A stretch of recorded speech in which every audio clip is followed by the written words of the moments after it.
I am being watched. Welcome everyone to Melfuzz TV. I am Peter, and today I'm going to be talking about Person of Interest, Season 3, Episode 23. It's called Deus Ex Machina. So spoilers for the episode. It is the finale of the season, which is got some interesting stuff in here. I definitely have feelings. I have thoughts. I have things to say about different aspects of this finale. Some of it very positive, and some of it a little mixed. And the mixed stuff is kind of what you might expect me to think is mixed, based on some stuff that I've been saying for half the season at this point about vigilance, and where that sort of wraps up. Kind of, it made me laugh in a way that I don't necessarily think was a good laugh. It was kind of like a, oh, I guess that makes sense. It's fitting, I suppose, as a conclusion for vigilance. But the interesting stuff is where we leave off for next season, and it's dealing with Samaritan.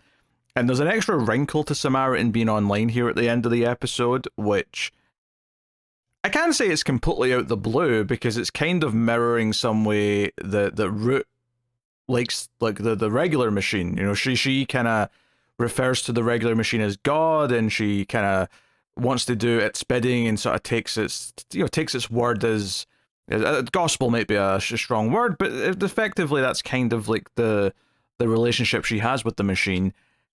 I think it's interesting that it turns out that Uncle Nolan's kind of like that too with Samaritan. I don't know if it was hinted before now that he just wanted to worship the new computer as a god, effectively.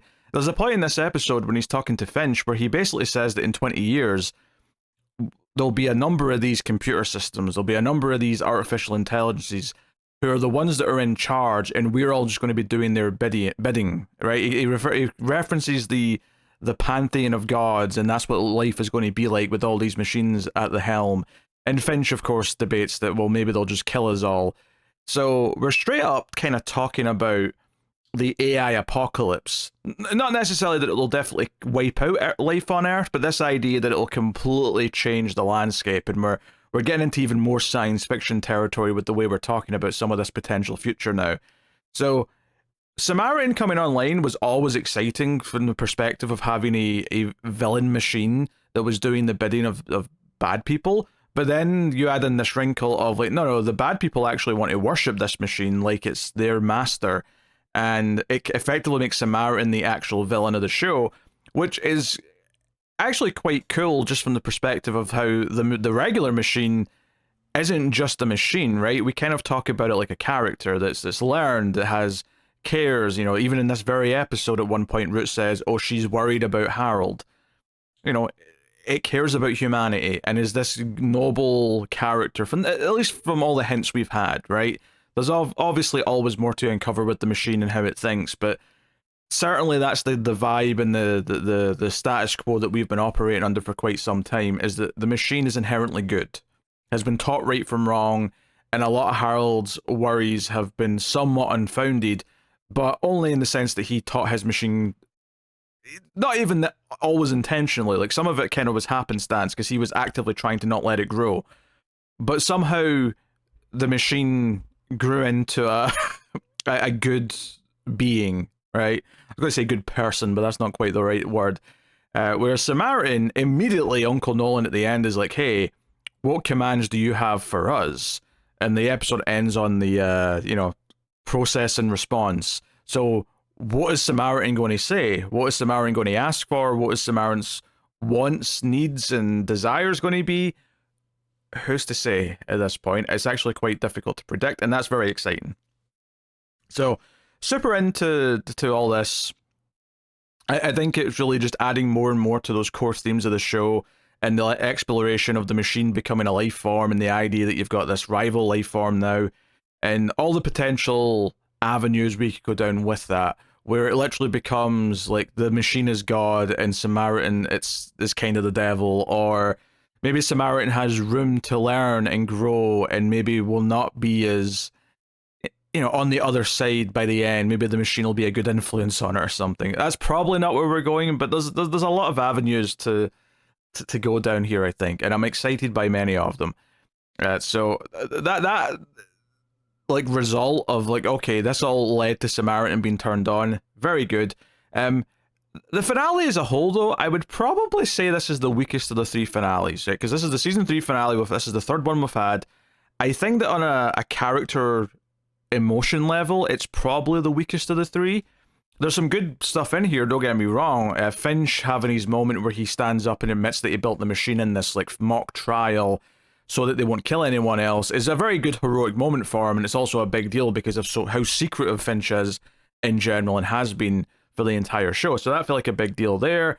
I also really liked Shaw showing concern for Root and wanting to go back her up even though she didn't ask for it. That's kind of sweet, even though Shaw will never admit it. That's really nice. Like, there's some good stuff in here. Even Hirsch gets like a nice fitting send-off where he's somewhat heroic in his ending before he goes. But I think all of my reservations about this finale, which is mostly still pretty positive because it achieves a lot of the things that it wants to do and sets us up in a really great place for going forward, all really comes down to Vigilance and the character of Collier and just how, like, unappealing and uninteresting I found them for most of the season. And the fact that there's a twist in this episode that Uncle Nolan is actually behind Vigilance and basically funded them and kind of like gestated them to be a villainous group to convince the US government that there's a need for Samaritan, right? This idea that the machine had been doing such a good job of taking out threats that there was no need for his machine to come online. So Vigilance was kind of built up as like, hey, look, really bad things can happen here. And by the end of the episode, they even orchestrate what looks like a terrorist attack because like they blow up the building with some civilians and police inside. So, they're villainized and kind of act as this boogeyman for the senator to turn around and say, okay, Samaritan can come online, you can have access to all the government feeds, all the rest of it. The thing about this, though, is that I have found Collier and Vigilance so underwhelming, and they've always kind of felt like a bit of a third wheel behind all the other threats in the show. In this season, we still had a lot of HR stuff, which went for about half the season, up until about when Carter left the show. And we also had all this stuff with Uncle Nolan, which was genuinely exciting because of all this stuff of this rival machine being so just tantalizing from a narrative perspective and thematic as well. The Vigilance just always kind of felt like a group to show up to have gunfights with, and they were never really that interesting or engaging on their own right. And I felt like this pretty much every time they've shown up, and it's never been like a huge problem for most of the season because that's just kind of the role they were filling. It's just really in this last chunk of the season when they've kind of been made to serve a bigger purpose, where I felt the hollowness of the group to start to kind of show a little bit. And I think these flashbacks in this episode and the last one, but this one especially, where we find out that Collier was given these texts and kind of lured into Vigilance and said, hey, we can help you. Like, he's not the one who started this. He kind of became the leader, but he wasn't the originator of it. So immediately you're thinking, okay, who did this? Who set this up? All he gets are these texts on his phone or on the computer screen. And your mind starts to go a little bit like, okay, who's behind this? And the answer is just Uncle Nolan, ultimately. And that's all it ends up being. But I think that the two things that make all this feel very lukewarm to me is that, well, for one thing, these flashbacks, it felt a lot like those flashbacks we got, like, I think it was a season 1 episode. It was the season where it was Reese and, I forget the female, like, agent that he worked with. But those two were basically just interrogating someone for, like, a whole episode in one room. And it felt like a cheap set of flashbacks because it was like, hey, we literally just have this one location. The flashbacks in this episode kind of reminded me of that because every single flashback, barring a little bit of setup in the first one, are all inside this like container, this like storage locker. And because this is where they come back and have their meetings, and all of the scenes in the flashbacks are all just them having their meetings in this locker. So it felt really, like the scope of it felt very small. None of the scenes themselves, I think, were that engaging or exciting. The reveal that, they were starting off by just taking down cameras and drones and things like that, but they kind of escalated to get after targets who were behind surveillance. They try and spice it up at one point by saying there's like an FBI agent undercover in the group who they probably are killing, off camera. And it's like, okay, that's fine, I guess. but there was never anything super interesting or like last episode we did the whole backstory with the brother, and it tried to give us some character motivation for why Collier went down this path. But I don't think the actual story of how he got into vigilance and became the leader of it was that compelling, and I don't think that there was ever going to be that compelling when it was only ever going to be set in this one room. It is definitely a case of, like, it's definitely the writing is the main culprit, I think.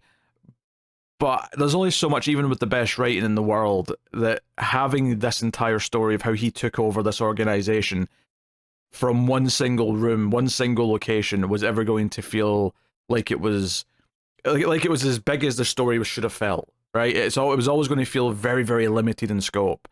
And I think I felt that as I was watching these flashbacks. But ultimately, that's not like a huge complaint. It's like it's a quibble. It takes you out of the flashbacks a little bit. Like, I'm not super drawn out in that.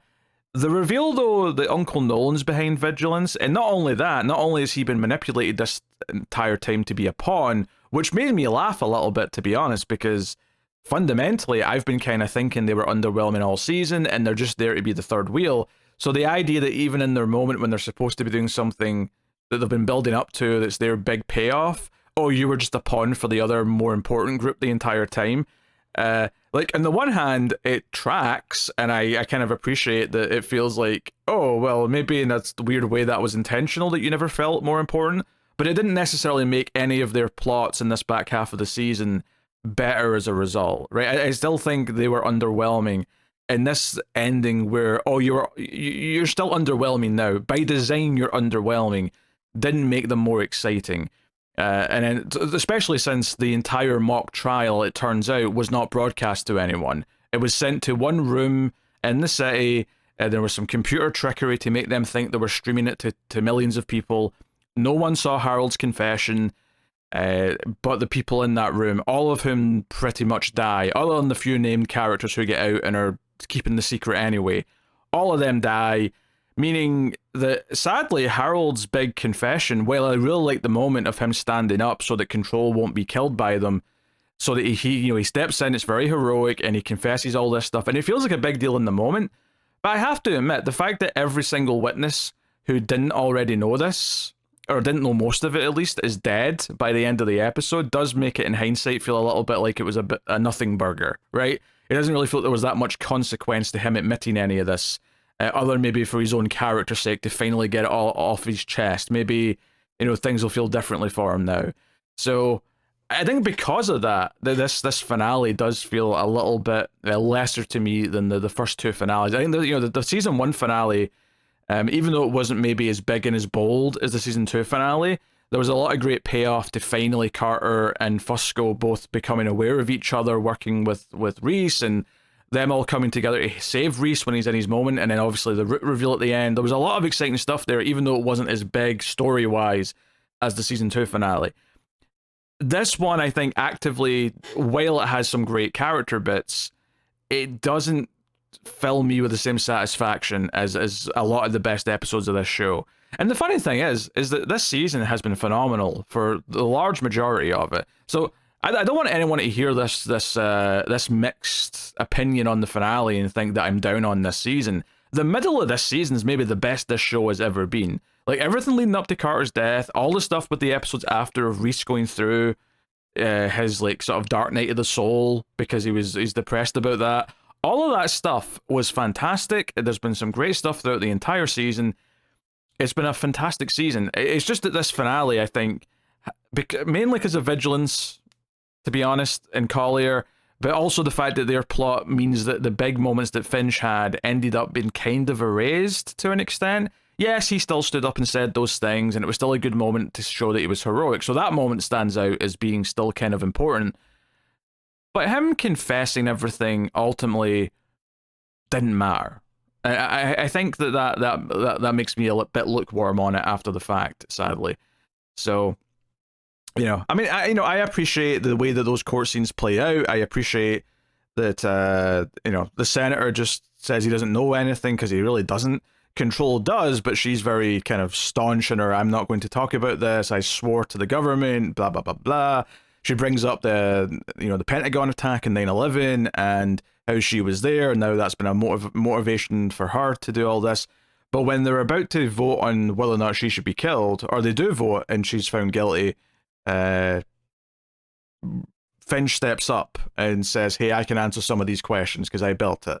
And yeah, it's a big moment for him to say that, and it's definitely heroic for him to step in and stop even Control, who's not, this nice character that we're all rooting for, but he still doesn't want her to die because he's Finch, he's a good person, and I'm really happy about those elements of the show.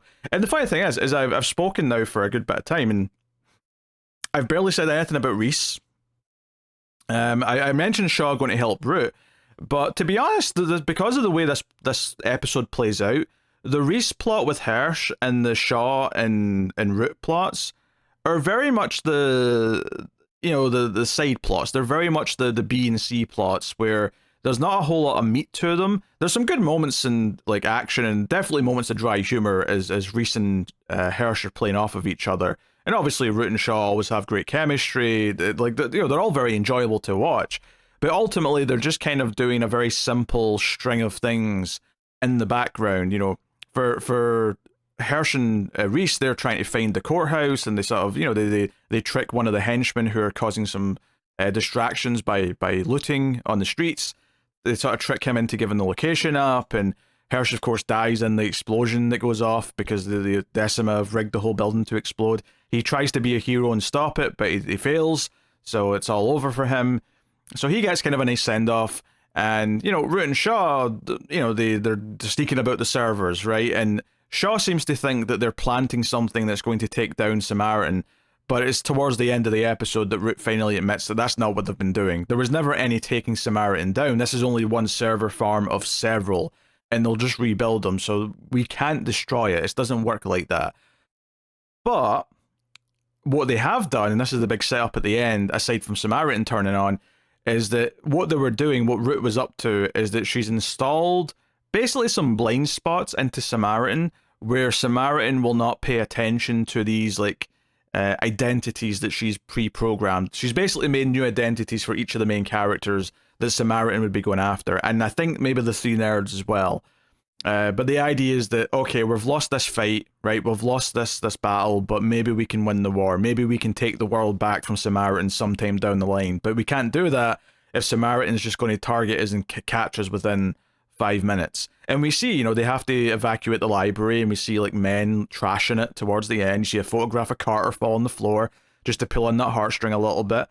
And all this setup for next season's solid. Root gives a whole speech. The Machine wanted to pass Finch a message about how, yeah, you said once that you opened Pandora's box by creating the Machine, but there's still hope in the box. Forgive me for not remembering the exact wording, but the Machine basically is passing some encouragement to Finch, which again feels nice given how, I think these differences between our Machine and Samaritan are going to be really interesting to watch next season, and I'm excited to see how that plays out. It seems like the team have to stay separate for now, so I'm excited to see how they come back together next season. And I'm also excited just to see, okay, where are they operating out of? They've not got the library anymore. We're getting a new home base. That's kind of cool. That's fun stuff. So, yeah, I think that there's the setup for next season. Right, the last 5 minutes of the episode are pretty great, right? And I did enjoy some of the character stuff with Finch getting involved and admitting who he was and admitting what he'd done. But everything with Vigilance and them just being a pawn for this endgame, well, it makes sense narratively that Decima would do this, and it makes sense in this, in the way that I've never really thought that they felt like a big threat. The idea that they are just pawns for someone else. But Collier's ending here is that he finds out that he's been punked and then is killed. He's amounted to very little in the end, and it's kind of fitting for how I felt about Vigilance as a group the entire season, but it doesn't make me more satisfied with their inclusion. It does not suddenly make me think, oh, well, it makes all that work for me in hindsight. It just makes it feel like, yeah, I was watching some third-string villains for parts of the back half of the season. Like I said, though, it was only really an issue these last, I don't know, 5-6 episodes, something like that. Particularly this last pair of episodes, really, where all of a sudden they are more important and they're supposed to be the main threat of the episode. But, you know, the idea that Uncle Nolan's been pulling the strings behind the curtain the entire time and he's never that fussed or phased during the courtroom scenes. Yeah, there was just something a little bit like dishonest about it, you know, from a plot perspective, or, you know, which it is dishonest because it is Uncle Nolan pulling the strings. But I think in some ways you can kind of feel that as you're watching it, so you never get truly like lost in the drama of it. So when it turns out that you're right and he has just been pulling strings and that there was a dishonest layer to it, it makes sense, but it doesn't necessarily make it all that more compelling. I'm not suddenly thinking, oh, everything that Vigilance was doing in the last couple of episodes is more exciting because of all this. Maybe if they'd built up the backstory and the mystery of who was behind Vigilance in the first place from an earlier episode, maybe that might have helped. I don't know. But the idea that Collier wasn't even the one that started all this, and he was just someone who was roped in and was played like a fiddle, doesn't make that group more interesting or that character more interesting to me. It just kind of like doubles me down on how I felt about them in the first place. So, you know, it is what it is. It's not the end of the world. I still think there's a lot to like in this finale. And I think there's an argument. There's a genuine argument that season 3 of Person of Interest is the best season so far. And I will stand by that because I think the heights this season reached were phenomenal. Like, absolutely astoundingly great heights. I just think it's maybe the back chunk of the season was perhaps the weakest section of it. And that's a bit of a shame because you want to build to a climax, you want to have it build to the best part. But ultimately, in the end, it doesn't really matter that much. I mean, it would matter if it was the end of the show, but it's not the end of the show. This is setting us up for season 4. So I'm excited to get into season 4 and see what we can do with that. I will say that there will be a few weeks off before I start season 4. I know there's been some gaps recently anyway, but I'm actually planning to not do any episodes for a few weeks, just while I'm doing Squid Game season 3. Just because it's a nice natural point to have a gap before I kick into season 4. So, but once I do come back with season 4, we should be more consistent with the episode releases. So it's a nice natural place to kind of break off for a little bit. But yeah, and I know not everyone is going to agree with me. Some people having a bit more defensive of Vigilance in comments in the past. But it's just the way I feel. I don't think anything at this point is going to change my mind on Vigilance as a group.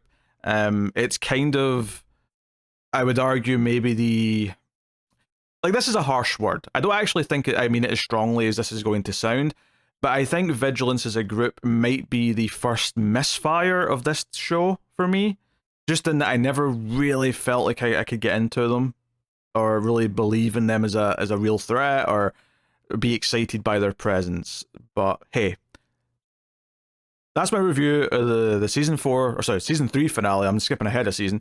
The season 3 finale, A Person of Interest. I'll be back in about 3 or 4 weeks' time with the beginning of season 4. So look forward to that. In the meantime, there'll be more X-Files reviews. I'll be doing Squid Game season 3, and I'm being forced to do the new Dexter show that's starting. So if you want to hear me complain and be miserable, that sounds like a good place to go do that. But you can support all the shows and content over at Patreon. Patreon.com/MailFuzzTV. You can also do it via YouTube membership. I recommend Patreon because you get all the movie bonuses over there as well. But if you'd rather do YouTube membership or do a one-time super thanks, any support is greatly appreciated. The options there. Thank you to everyone who does support us, and anyone who's considering, give us some thought. You make my day. You'll keep all the content coming. But thank you very much for joining me. I do appreciate it. Keep watching TV. Have you got any vanilla?